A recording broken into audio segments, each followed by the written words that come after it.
নমস্কাৰ বন্ধু-বান্ধৱীসকল আপোনালোকৰ বাবে আজি পুনৰ 50টা জিকে প্ৰশ্ন উত্তৰ লৈ আহিছো আৰু আজিৰ প্ৰথম প্ৰশ্নটো হৈছে ভাৰত ৰত্ন উস্তাদ বিছমিল্লা খান কোনটো বাদ্যযন্ত্ৰ বজোৱাৰ বাবে বিখ্যাত চাওক বিছমিল্লা খান এও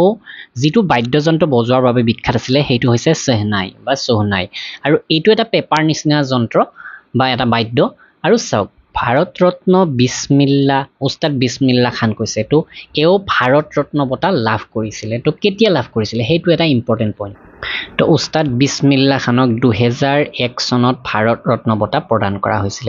2006 চনত তেখেতৰ মৃত্যু হৈছিল তো ইয়াৰ পিছৰ প্ৰশ্নটো ভাৰতৰ অন্তিমজন গভৰ্ণৰ জেনেৰেল কোন আছিল যথেষ্ট ইম্পৰ্টেন্ট আমাৰ ভাৰতবৰ্ষৰ অন্তিমজন গভৰ্ণৰ জেনেৰেল আছিল সি ৰাজা গোপালাচাৰী নেক্সট প্ৰশ্নটো হৈছে কোনখন দেশৰ সহযোগত ভিলাই ষ্টীল প্ৰকল্প নিৰ্মাণ কৰা হৈছিল ভিলাই ষ্টীল প্ৰকল্পটো কোনখন দেশৰ সহযোগত নিৰ্মাণ কৰা হৈছিল ৰুছ অৰ্থাৎ ৰাছিয়া পূৰ্বৰ ৰুছ এতিয়া ৰাছিয়া বুলি কোৱা হয় এই দেশৰ সহযোগত ভিলাই ষ্টীল প্ৰকল্পটো নিৰ্মাণ কৰা হৈছিল তো এই ষ্টীল প্ৰকল্পটো বা যেটো প্ল্যান্ট এটো কেতিয়া নিৰ্মাণ কৰা হৈছিল 1955 চনত এটো নিৰ্মাণ কৰা হৈছিল আৰু এটো কোট আছে তো এইটো আছে ছত্তীশগড়ত বৰ্তমান ছত্তীশগড়ত এই ভিলাই ষ্টীল প্ল্যান্ট বা প্ৰকল্পটো অৱস্থিত নেক্সট প্ৰশ্নটো হৈছে উত্তৰ মেৰুত ভাৰতৰ গৱেষণা কেন্দ্ৰটোৰ নাম কি উত্তৰ মেৰু অৰ্থাৎ নৰ্থ পোলত আমাৰ ভাৰতবৰ্ষৰ যেটো গৱেষণা কেন্দ্ৰ আছে সেই কেন্দ্ৰটোৰ নাম হৈছে হিমাদ্ৰী তো এটা প্ৰশ্ন হ'ব পাৰে এই যে হিমাদ্ৰী নামৰ ৰিসাৰ্চ ষ্টেচনটো আছে এটো কেতিয়া আৰম্ভ কৰা হৈছিল কেতিয়া ইনাগুৰেট কৰা হৈছে 1 জুলাই 2008 চনত উত্তৰ মেৰুত আমাৰ ভাৰতবৰ্ষৰ প্ৰথমটো ৰিসাৰ্চ ষ্টেচন হিমাদ্ৰী আৰম্ভ কৰা হৈছিল নেক্সট প্ৰশ্নটো হৈছে মাউন্ট এভাৰেষ্ট আৰোহণ কৰা পৃথিৱীৰ প্ৰথম গৰাকী মহিলা কোন আছিল মাউন্ট এভাৰেষ্ট আৰোহণ কৰা পৃথিৱীৰ প্ৰথম গৰাকী মহিলা হৈছে জাপানৰ জুংকো টাবেই তো এতিয়া জুংকো টাবেয়ে কেতিয়া মাউন্ট এভাৰেষ্ট আৰোহণ কৰিছিল 1975 চনত তেওঁ মাউন্ট এভাৰেষ্ট আৰোহণ কৰিছিল তো তেওঁ কোন দেশৰ জাপানৰ জন্ডিস কোনটো অংগৰ ৰোগ জন্ডিস অৰ্থাৎ হেপাটাইটিস বুলি আমি ক'ব পাৰো যে হেপাটাইটিসটো যকৃতৰ অৰ্থাৎ লিভাৰৰ এটি ৰোগ তো লিভাৰ বুলি কওঁতে আৰু এটা প্ৰশ্ন হৈ পৰে আমাৰ শৰীৰৰ মানৱ শৰীৰৰ আটাইতকৈ ডাঙৰ গ্ৰন্থি তো ইন্টাৰনেল অৰ্থাৎ আমাৰ শৰীৰৰ ভিতৰৰ আটাইতকৈ ডাঙৰ অংগটো হৈছে যকৃত আকৌ যদি প্ৰশ্নটো এনেকৈ আহে গোটেই মানৱ শৰীৰৰ আটাইতকৈ ডাঙৰ অংশটো কি তো হেতু হৈছে স্কিন কিন্তু ইন্টাৰনেল অৰ্গান কলে হেতু যকৃত হ'ব আৰু অল বডিৰ ভিতৰত জাস্ট এটা অৰ্গান কৈছে তেনেহলে স্কিন হ'ব আটাইতকৈ ডাঙৰ লিকুইড দে সকলো দিশত একে চাপ প্ৰদান কৰে এই বিবৃতিটো কোনটো নিয়মৰ সৈতে সম্পৰ্কিত লিকুইডে সকলো দিশত একে চাপ প্ৰদান কৰে অৰ্থাৎ এইটো ইংৰাজীত কোৱা হৈছে fluid passes equal pressure in all direction এই যেটো নিয়ম এই নিয়মটো কাৰ লগত জড়িত পাস্কেলৰ সূত্ৰৰ লগত জড়িত হৈ আছে এইটো আৰু যিসকল বন্ধু-বান্ধৱী এতিয়ালৈকে আমাৰ এডিআৰিৰ পিডিএফ কেখন কিনা নাই সোনকালে কিনি ল'ব 18000 প্ৰশ্ন উত্তৰ মাথো 95 টকাত দি থকা হৈছে আৰু গ্ৰেড 4 ৰ বাবে 12000 প্ৰশ্ন উত্তৰ মাথো 85 টকাত দি থকা হৈছে তাৰোপৰি মক পিডিএফও প্ৰস্তুত কৰা হৈছে ইতিমধ্যে যথেষ্ট কম দামত মাত্ৰ 69 रुपीसত আপোনালোকে এখন কিনি ল'ব পাৰে assamgkpdf.com ভিজিট কৰি অথবা ডেসক্ৰিপচনৰ লিংকৰ পৰা এখন কিনি ল'ব নেক্সট প্ৰশ্নটো হৈছে ক্লোৰোফিলৰ খনিজ উপাদান কি ক্লোৰোফিলৰ খনিজ উপাদান হৈছে মেগনেছিয়াম তো মেগনেছিয়াম বুলি কওঁতে এই মেগনেছিয়ামৰ যেটো সিম্বল হেতু কি হেতু হৈছে Mg আৰু পৰ্যাবৃত্ত তালিকাত অৰ্থাৎ আমাৰ পিৰিয়ডিক টেবুলত ইয়াৰ এটমিক নাম্বাৰ কি 12 অৰ্থাৎ 12 নম্বৰ পজিশনত এই মেগনেছিয়ামটো অৱস্থিত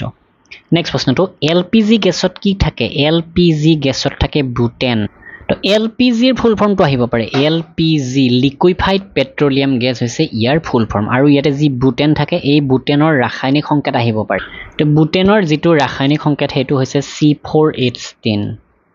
C4H10 ইয়াৰ ৰাসায়নিক সংকেত আৰু এইটো এটা হাইড্ৰকাৰ্বন হয় যেটো আমাৰ এলপিজিত থাকে নেক্সট প্ৰশ্নটো কোনে প্ৰথমে অশোকৰ ৰেকৰ্ড পঢ়িছিল অশোকৰ যিবিলাক লিপি আছিল অৰ্থাৎ ৰেকৰ্ড বুলি কোৱা হৈছে এই লিপি বিলাক প্ৰথম কোনে পাঠ উদ্ধাৰ কৰিছিল পঢ়িছিল বুলি কতে পাঠ উদ্ধাৰ বুলি প্ৰশ্নটো আহিব তো এই পাঠ উদ্ধাৰ কৰিছিল জেমছ প্ৰিন্সেপে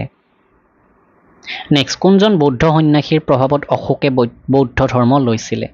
এগৰাকী বৌদ্ধ সন্ন্যাসীৰ প্ৰভাৱত সম্ৰাট অশোকে বৌদ্ধ ধৰ্ম লৈছিল অশোকৰ বিষয়ে আপোনালোকক জনাই আছো অকনমান আৰু এই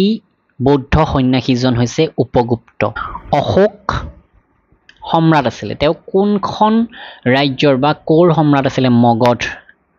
মগধৰ সম্ৰাট আছিল মগধ মহাজনপদৰ সম্ৰাট আছিলে কেতিয়া আছিলে প্ৰায় 268 BC 268 BC অৰ্থাৎ যীশু খ্ৰীষ্টৰ জন্মৰ 268 বছৰ পূৰ্বৰ পৰা 232 লৈকে এই সময়ছোৱাত তেওঁ মগধৰ সম্ৰাট আছিলে অশোকৰ পিতৃ কোন আছিলে বিন্দুসাৰ আছিলে অশোকৰ পিতৃ নেক্সট প্ৰশ্নটো কোন মোগল সম্ৰাট নিৰক্ষৰ আছিলে আকবৰ নিৰক্ষৰ আছিলে অৰ্থাৎ তেওঁৰ কোনো আনুষ্ঠানিক শিক্ষা নাছিলে আকবৰৰ পিতৃ কোন আছিলে আকবৰৰ পিতৃ আছিলে হুমায়ুন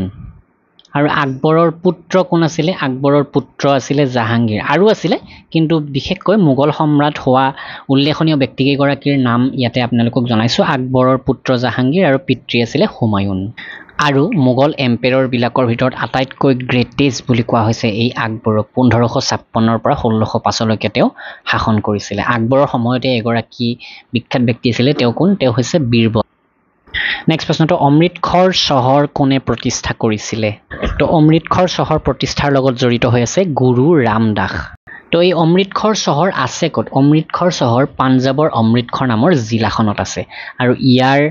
ফাউণ্ডাৰ গৰাকী হৈছে গুৰু ৰামদাস কোন বাৰু গুৰু ৰামদাস হৈছে শিখসকলৰ এগৰাকী ধৰ্মগুৰু বা শিখ গুৰু বুলি আমি ক'ব পাৰো তেওঁ কিমান নম্বৰজন শিখসকলৰ 10জন ধৰ্মগুৰু আছিলে তাৰে ভিতৰত তেওঁ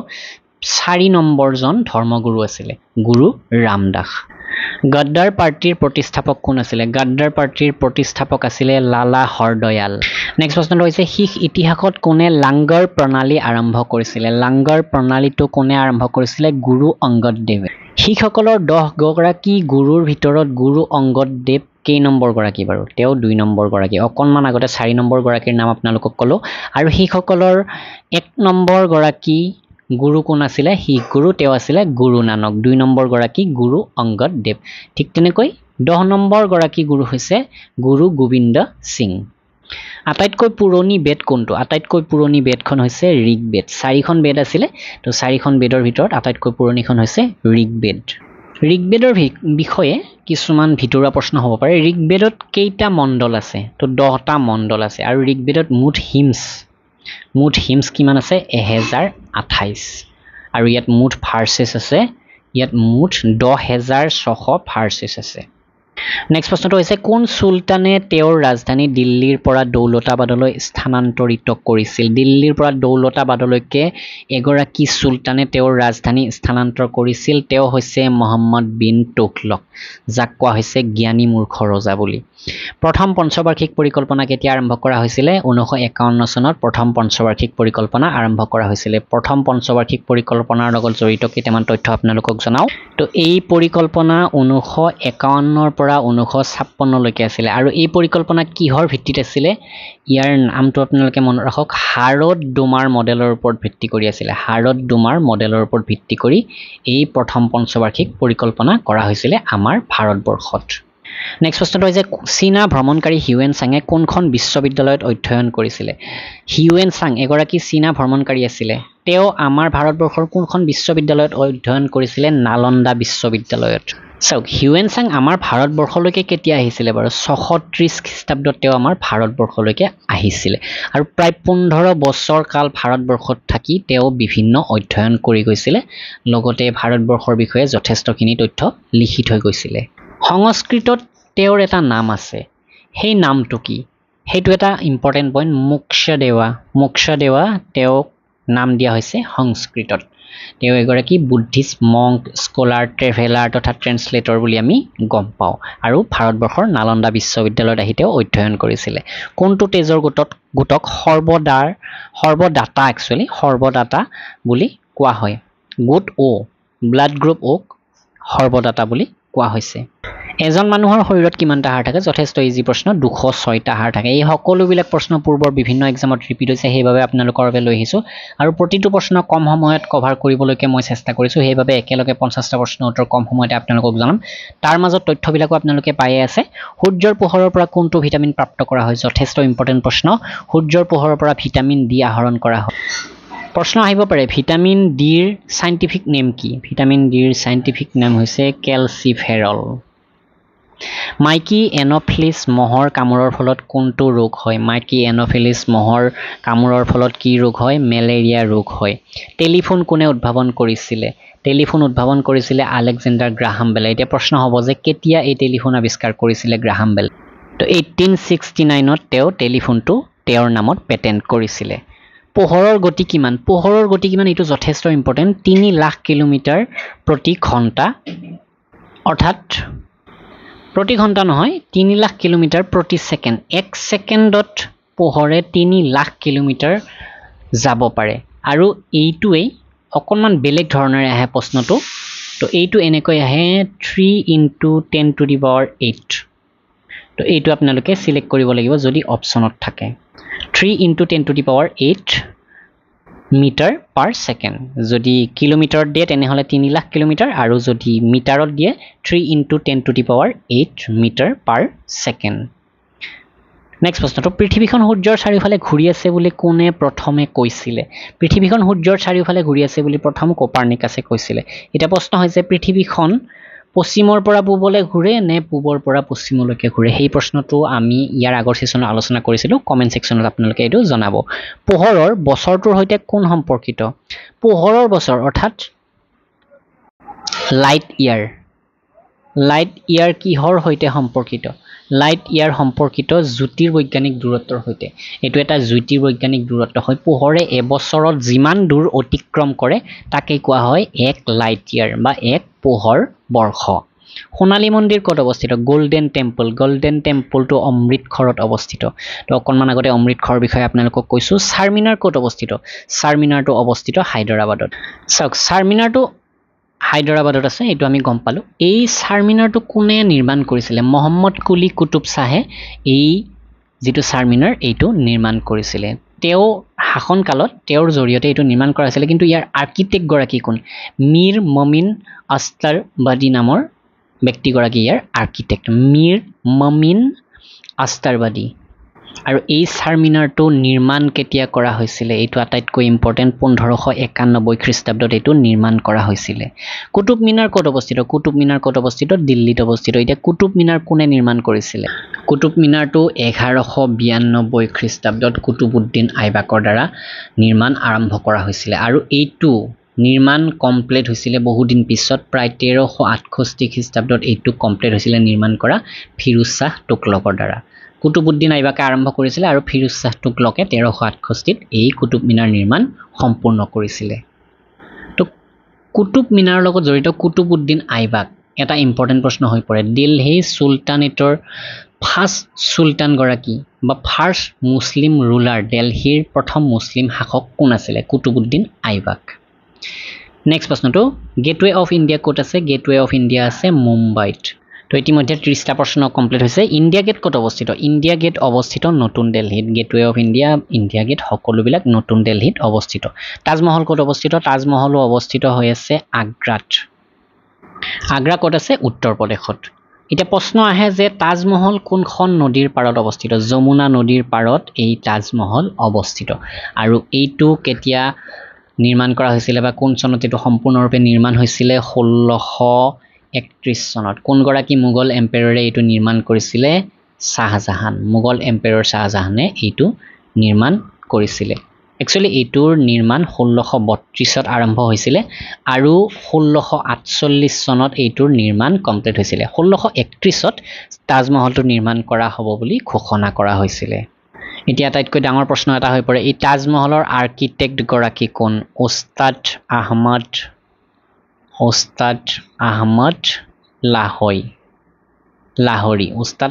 লাহোৰী ইয়াৰ আৰ্কিটেক্ট